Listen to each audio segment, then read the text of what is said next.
Before kids go back to school later on this month, police officers in one town are using those classrooms to go over some potentially life-saving training. And this is just a drill right there, which you're looking at in that video.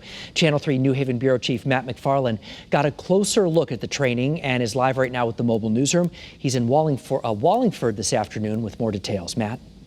Police are training here at Lyman Hall High School all week. They tell us being ready for an active shooter scenario is so important. They add they hope they never have to use it, but they want to be prepared. Opening left.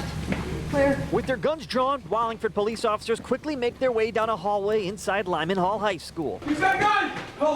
All this week, the department is putting its 70 officers through their paces, should they ever need to respond to an active shooter situation. There's nothing more important than protecting our youth.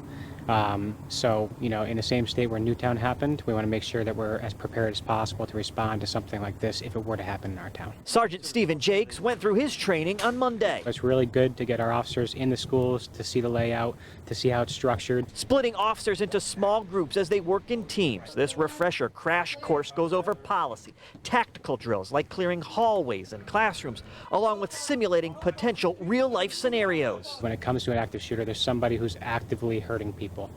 So it's extremely critical that the first responding officer takes action immediately. Right rear. And that's what these officers are training for, getting into the school and engaging with whomever is posing as a threat as quickly as possible. We're seeing this more and more often with Parkland, Newtown, and all the numerous others that have happened. It's really important to make sure that we stay up on this and make sure our officers are trained appropriately. We haven't had one in Wallingford. Hopefully we never do, but we need to stay fresh on it to make sure that our officers are ready to respond. Training, which started Monday, wraps up on Friday when the regional Wallingford Sessional Emergency Response Team will be here all day for training. So police are reminding folks, if you see a lot of activity here in the high school area, don't be alarmed. Reporting with the mobile newsroom in Wallingford, Matt McFarland, Channel 3 Eyewitness News.